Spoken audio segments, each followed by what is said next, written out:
Thank you very much.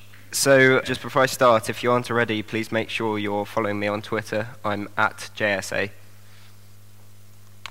So I'm going to get straight into it. What does your computer room look like at school? Something like this? Ugh. Or something like this? Slightly better. Or perhaps this kind of setup. Still shabby. So let's rewind slightly. In 2011, I wanted to learn how to develop iPhone apps. I'd had a bit of prior experience working with HTML, CSS, and JavaScript to actually create websites, although nothing like this. Seeing as there was nothing to help me in my school, none of my teachers or parents knew how to code, of course, I went away and Googled how to develop iPhone apps. And sure enough, there were plenty of resources online. So there was Codecademy, Stack Overflow, General Assembly, Apple Developer, and even YouTube was really useful as well.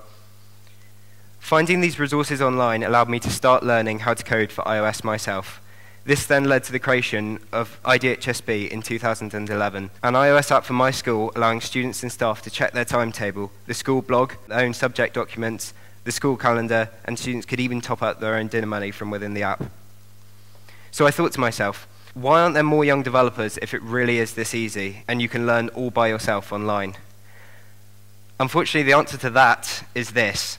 The reason young people don't want to learn how to code or use computers or phones for anything other than browsing Facebook or playing Flappy Bird is because of this ridiculous stereotype. And I just thought to myself, this is so wrong. Society seems to detach itself from this small group of people who want to make something of their lives, just because they're doing things a little differently to everybody else. And as Bill Gates once said, you need to be nice to nerds. Chances are you end up working for one. This led me on to thinking, how can we inspire more young people to learn how to code? I suddenly came up with the idea, sat in my deputy head teacher's office brainstorming, and I thought, what if we could build a space in schools around the world where students could come and learn how to code, so this space would be kind of modeled to look like you've just entered Google's headquarters. Rather surprisingly, nobody had done this, or at least done a good job of it. So Thinkspace was born in January 2013, and we launched in September. This is Thinkspace. Some would call it hip. Others might say that's so rad. And one person even said to me, James, can you do this to my living room, please? Oh, I'm showing the before picture. This is our Thinkspace in Plymouth. And each Thinkspace must adhere to a strict dress code. Plain walls, Thinkspace logos, minimalist furniture, large TVs for communicating with other Thinkspaces around the world, and modern computers. Essentially, it's a tiny Google campus within a school. A lot of research went into designing Google's campuses, and there's a reason they're laid out like they are. Outside of the confines of a regular classroom, students are proven to be more engaged. We want to inspire and promote creativity, not hinder it. So we launched Thinkspace here in Northern Ireland last September, and I was lucky enough to present in the Parliament buildings at Stormont. We received praise and advice from a number of politicians and professionals in both the IT and education industries. I'm now going to show you a short video showing some of our students working at the flagship Thinkspace at our school. From what we've created, thousands more students already now have access to places where they can learn to code, make connections, and create their product.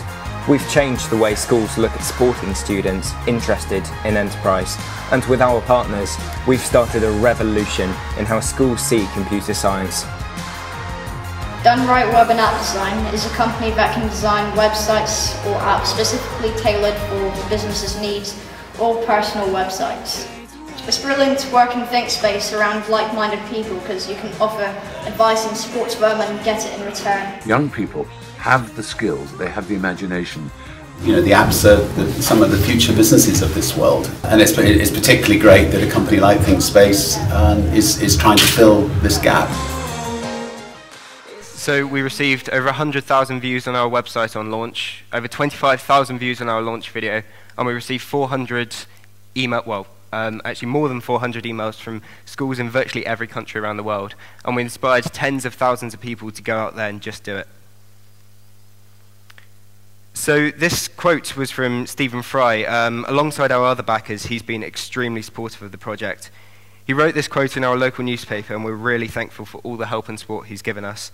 We actually met him in Regent Street last June, and I can confirm that he is as amazing in real life as he is on TV and online. We're now encouraging students like Jonathan Dunn in our flagship Thinkspace in Plymouth to lead their own learning. He's built up his own web and app design business at the age of 14, and this is a picture of him practicing his speech at the BelTech conference earlier this year. When you're a 16-year-old launching your own organisation for the first time, you're going to make mistakes, and that's fine. You can only go forward by making mistakes. As long as you learn from them, they can be invaluable to your success. And life is better when you learn to laugh at yourself and move on. I saw this on the internet the other day. So this child had some schoolwork, and they were asked, how would you solve this problem? You fell on the playground and scratched your knee. They wrote, I'd get up and deal with it. So I thought, is this an entrepreneur in the making? Last year we had the pleasure of meeting one of our backers, Richard Branson, in person for breakfast at a Virgin event. He gave us lots of advice, and we were even lucky enough to film a short interview with him, as you saw in the video a moment ago. However, this wasn't a pre-organised meeting. We saw a tuft of blonde hair sticking up about 20 metres away from us, so to check it was Richard, I took out my camera and attached the zoom lens to it to focus in on him. And it was indeed Richard, so we rushed over to him, much to his PA's dismay. 16 years ago, in 1997, most 16-year-olds were still learning the difference between a verb and a noun.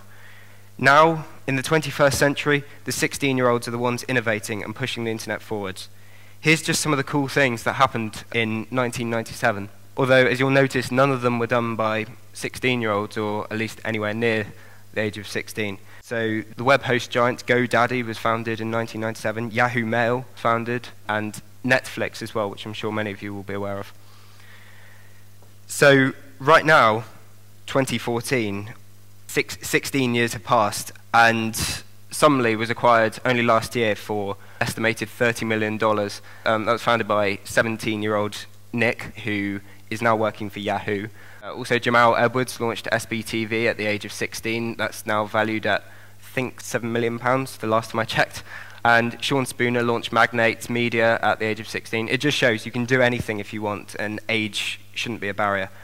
Admittedly, there are no goals on this slide, although, if anything, this should be a wake-up call to all of you here today. I think we've got past the stage where there aren't enough organisations or initiatives encouraging girls to get involved in building their futures through technology. There's absolutely no reason why girls can't be involved in doing this too. One of the biggest things I've learned over the past year is that so many entrepreneurs and coders have a vision, and they believe in it so strongly that they only have one goal, simply to get to the end. Well, what do you do when you get to that point? I think the best part about building Thinkspace for me was the journey. We certainly had a blast. Also, know when to break rules. A Florida-bound flight is traveling at 560 miles per hour when the pilots begin to notice smoke pouring into the cockpit. This is one of the most terrifying emergencies a pilot can face on a flight. They don't know the cause of the smoke, and they don't know if it's contained or it's going to spread out of control quickly. So the pilot radioed into air traffic control, saying, I need to descend immediately. I can't maintain altitude. However, there was a huge problem. Another flight, also heading to Florida on exactly the same path, was just 2,000 feet below. The FAA rules are simple. No two aircraft flying en route may pass each other for any closer than 1,000 feet above or below or 5 miles around each other. The rules are there for a reason. It's extremely difficult to maneuver aircraft without creating a serious risk of collision. Although, the air traffic controller responds, KH209, turn 15 degrees right and lower yourself. The air traffic controller had just ordered the distressed aeroplane to enter restricted airspace, and it would mean passing well within the 5-mile buffer of the plane flying beneath him.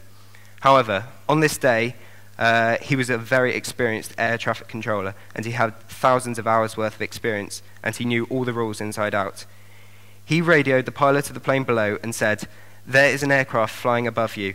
He has declared an emergency and needs to descend through your altitude at approximately 2 miles off your right front. This same message was repeated several times as the troubled aircraft began to descend. And on that day, on that clear day over Maryland, 126 lives were saved. And this was all because a very experienced air traffic controller chose to break the rules. And he made the decision that actually keeping people alive was more important than maintaining boundaries. Sometimes it's more of a risk not to take a risk.